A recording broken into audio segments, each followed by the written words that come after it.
Bonjour, bienvenue à la télé du Meeple. Mon nom est Martin et aujourd'hui, on garde mes parties de mai 2024.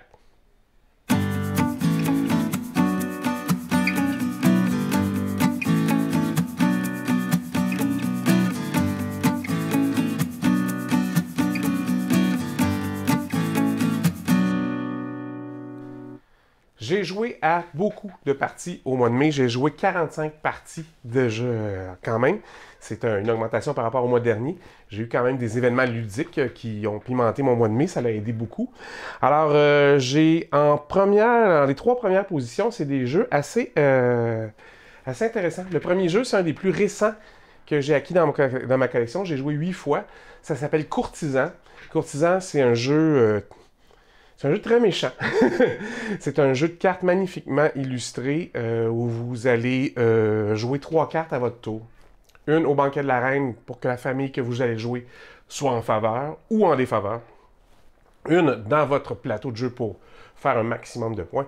Et la dernière carte dans le jeu d'un autre joueur pour essayer peut-être de lui nuire le plus possible. Vous voulez quand même gagner.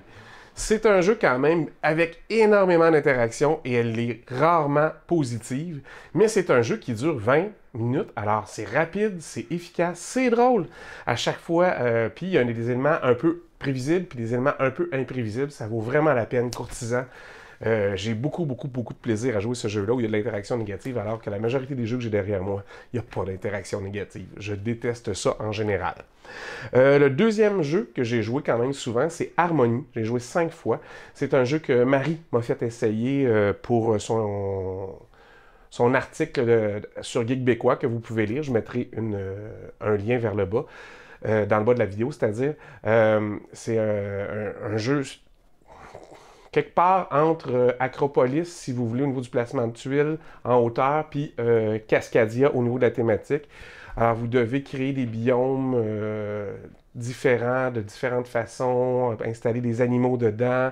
C'est très abstrait, mais ça fonctionne très bien. J'en ai joué 5 parties au mois de mai. C'était vraiment excellent. J'ai joué 4 parties de Ragusa. Ragusa, c'est un vieux jeu que j'ai acheté lors d'un bazar ludique ici à Sherbrooke, au Griffon. Et excellent jeu. C'est efficace. À votre tour, vous allez placer une maison à un endroit et soit récolter les 3 tuiles, les 3 emplacements qu'il y a autour, ou produire si vous êtes dans la ville avec les ressources que vous avez prises de d'autres maisons. C'est d'une efficacité redoutable, c'est intelligent. On l'a testé de 2 à 5 joueurs à date. À 2, il y a moins d'interaction et on se bat moins pour les ressources. Alors, c'est un peu moins intéressant, mais plus on augmente le nombre de joueurs, plus c'est serré, plus c'est intense et c'est extrêmement bien fait. Ragusa, je vous le conseille énormément. Les 3 prochains, j'ai joué 3 parties. Alors, le tout nouveau Evenfall, qui est ma découverte du mois de mai. Alors, vraiment, j'ai joué 3 parties et c'est un tableau builder assez intéressant, assez impressionnant aussi. Graphiquement, il est magnifique, ça vaut vraiment la peine. Evenfall, c'est un beau jeu, c'est un bon jeu. Il y a un petit truc à corriger si vous faites l'acquisition du jeu. Vous pouvez aller sur Board Game Geek, une petite patch grosse comme ça à coller dans le bas d'un plateau et ça corrige quelque chose qui est très débalancé. Mais à part ce petit détail-là, ça fonctionne super bien. J'ai joué aussi 3 parties de Hagakure. C'est un petit jeu de cartes de levée, si vous voulez, assez simple, mais très joliment illustré, avec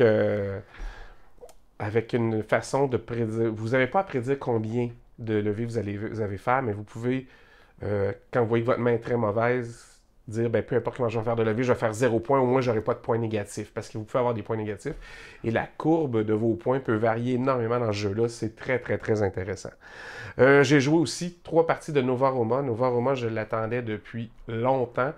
Enfin, il est revenu ces derniers temps, là, je ne sais pas si c'est au mois d'avril, je pense qu'on a pu l'avoir. Et j'étais bien content de rejoindre Roma Nova. C'est un excellent jeu. J'en ai joué 3 parties au mois de mai. C'est beaucoup. Hein? 3 parties dans un mois pour la collection que j'ai. Je trouve ça intéressant. Puis j'essaie énormément de nouveaux jeux. Que ce soit pour moi parce que j'aime ça, que ce soit pour faire des articles avec Geek Québécois, ou que ce soit parce que mes amis ont plein de nouveaux jeux aussi, on en essaie beaucoup. Alors quand on arrive à jouer des jeux entre 3 et 8 fois dans un mois, on est bien, bien, bien content. Ça veut dire qu'on les aime et que ça roule. La suite, c'est des parties que j'ai jouées au moins 2 fois.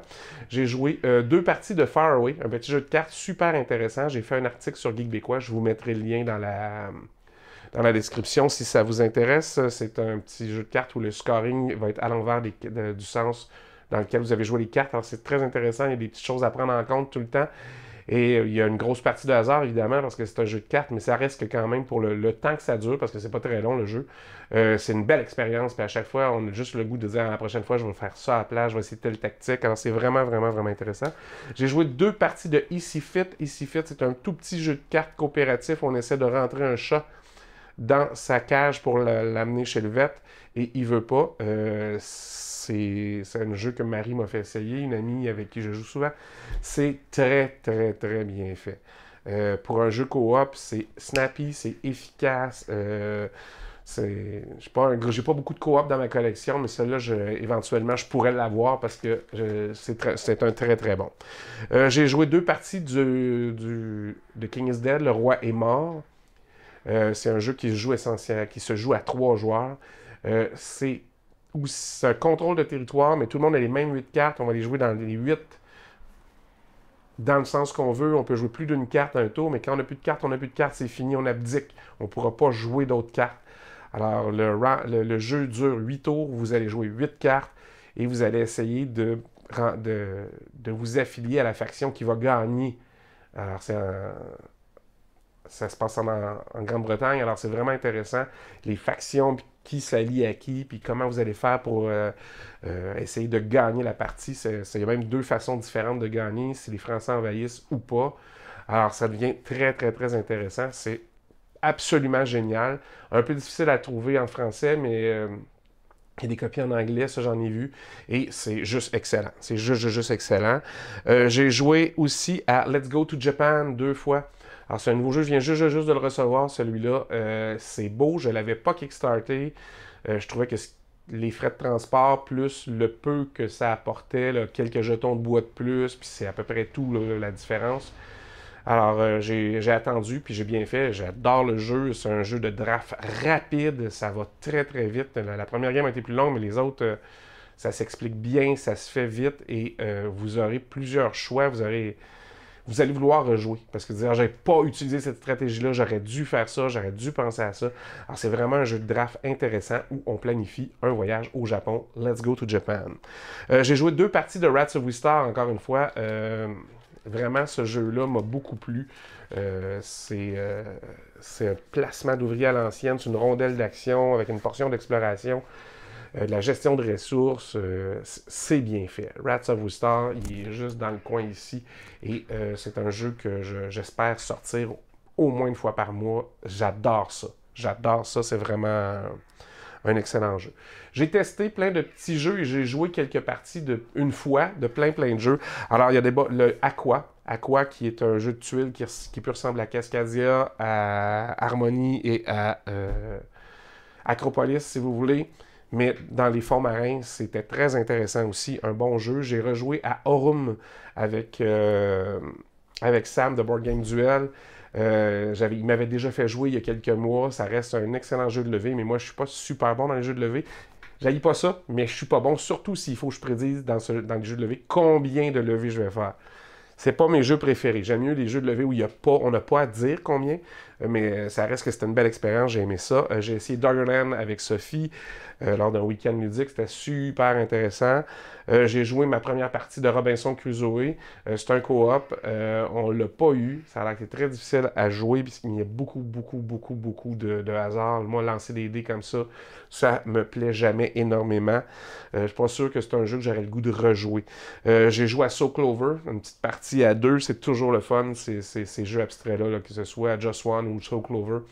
C'est bien fait, ça fait des jeux qu'on peut jouer à plusieurs ou en petits groupes, et c'est toujours le casse-tête de comment les gens ont pensé ça, ou les indices qu'ils t'ont donné, comment ça marche, puis c'est vraiment bon. J'ai fait une partie de Tiny Epic Western. J'ai essayé quelques Tiny Epic au fil des années, Defender, Quest, puis même Crime, puis ça colle pas. Les jeux de Scott Holmes, je suis pas un grand fan. J'avais Warp's Edge que j'ai revendu. Le seul que j'ai gardé, c'est vraiment Beer and Bread. Lui, c'est de la gestion de ressources. C'est deux, faut faire du pain et de la bière, et c'est ta plus basse des deux pistes que tu vas scorer. Alors, je trouve ça a plein de mécaniques intéressantes. J'aime bien ça. Puis, il y a une portion de ne pas gaspiller les ressources, fait qu'ils deviennent disponibles aux autres s'ils ont de la place pour les entreposer. Alors, c'est le meilleur Scott Holmes, je pense. Tiny Epic Western, j'ai aimé ça. Comparé mettons, à Quest, que j'ai pas tellement aimé, mais j'ai trouvé qu'il était un petit peu long pour le gameplay que c'était. Parce que là aussi, il y a beaucoup de hasard avec les lancers de dés, et moi, je suis nul avec les lancers de dés. J'ai joué à 3 dice. Alors, ça, c'est pas du hasard. Il y a une portion d'hasard parce qu'on lance les dés, mais tout le monde doit faire avec les mêmes dés. Alors, c'est pas déterminant dans ce qu'on va réussir à faire ou pas. On fait le mieux qu'on peut avec les dés qui sont lancés pour tout le monde. Et ça, vraiment, excellent jeu. 3 Dice, on avait beaucoup joué en camping l'année dernière et je pense que c'est dans les plans de le ramener en camping pour cet été.